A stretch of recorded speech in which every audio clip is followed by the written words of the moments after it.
आज के annual function and prize distribution ceremony में पधारे सभी प्रतिभाएं,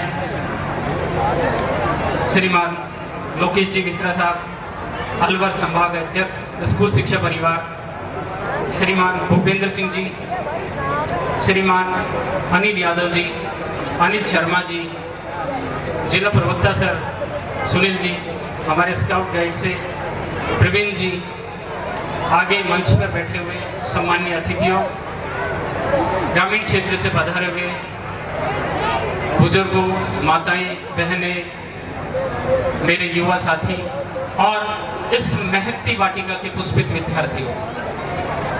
चूंकि ये कार्यक्रम बेटा 5 मिनट सुने, केवल 5 मिनट, फिर उसके बाद आपका कार्यक्रम होगा, क्योंकि मुझे पता है बच्चों में धैर्य कम होता है। 5 मिनट सुने, आपकी बात करेंगे, उसके बाद में कार्यक्रम रहेंगे आगे।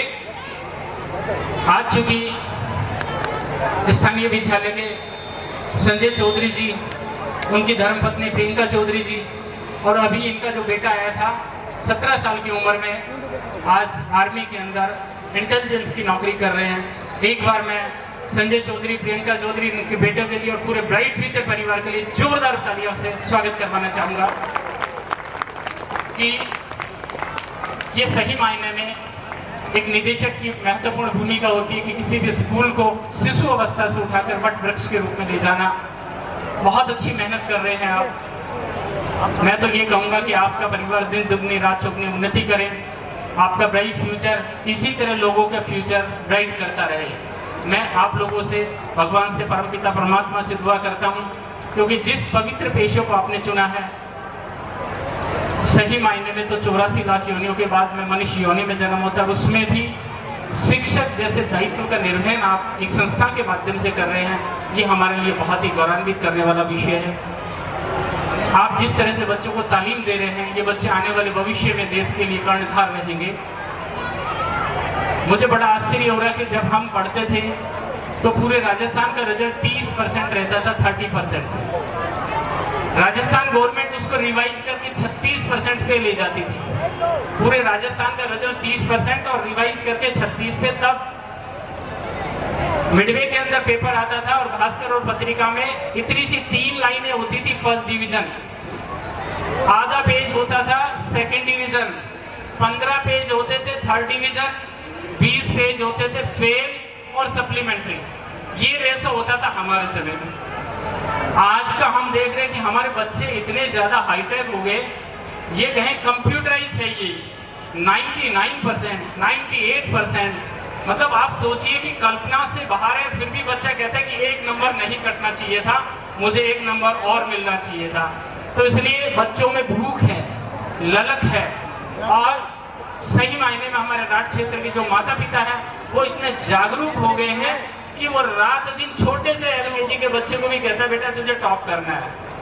बस उसको दूध पिलाते पिलाते भी कहते हैं बेटा तुझे फर्स्ट डिवीजन आना, क्लास में पहला नंबर। तो सही मायने में हम बहुत ज्यादा अवेयर हैं। राठ क्षेत्र में हमारे माता पिता और हमारे बच्चे भी बहुत ज्यादा जागरूक हैं। प्रतिशत की बात करें तो पूरे राजस्थान की 100% साक्षरता इसी का बहरोट। और यहाँ पर जो माता पिता पहले, आज से 30, 40, 50 साल पहले माता पिता सोचते थे कि पैसा इकट्ठा कर लो, बच्चे को कहीं भी पढ़ा लो। आज सोच बदली है कि पैसा इकट्ठा नहीं करना, कर्जा ले लो लेकिन बच्चों को पढ़ा लो। आज हम देख पा रहे हैं सीकर, कोटा, जयपुर, बड़े बड़ी जगह पे बहरोड के 90% लोगों के बच्चे वहां पढ़ रहे हैं।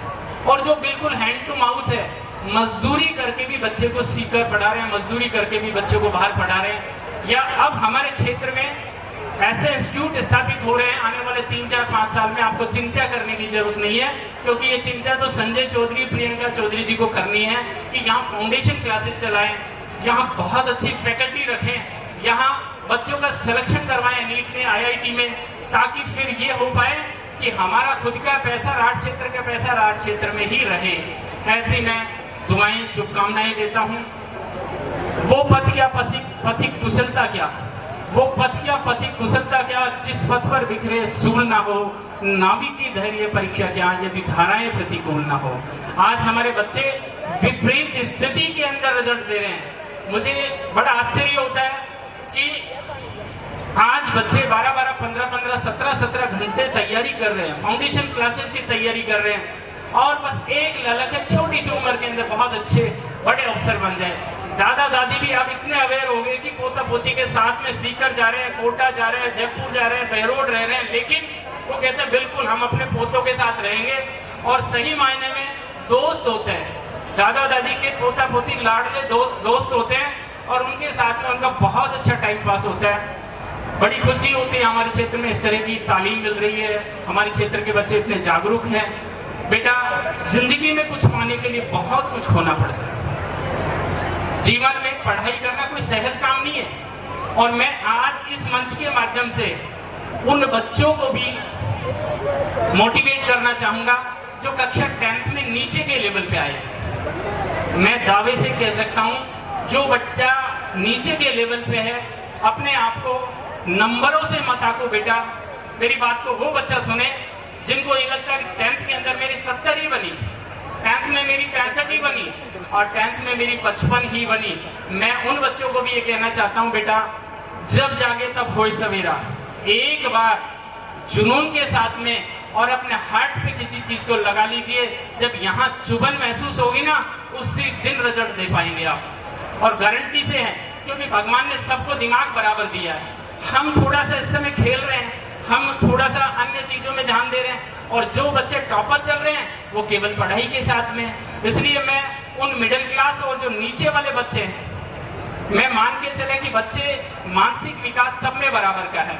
जिन्होंने नंबर कम लिए, मैं उनकी बात कर रहा हूं, वो बच्चे भी जब जाग गए ना, क्योंकि दो चीजें होती है, मान लिया तो हार होगी और ठान लिया तो जीत होगी। तो हमने ठान लिया कि अगली बार अमुक लड़के ने क्लास टॉप किया है या बहरोड टॉप किया है, और मैं दावे से कहता हूं कि अगली बार मैं टॉप करके दिखाऊंगा। जो बच्चा बिल्कुल मिनिमम स्थिति में, जिस दिन बच्चा जाग गया ना, उसको फिर कोई रोक नहीं सकता, दुनिया की कोई ताकत। इसलिए कभी भी मेरे तो सभी टीचर्स लोगों से भी यही गुजारिश है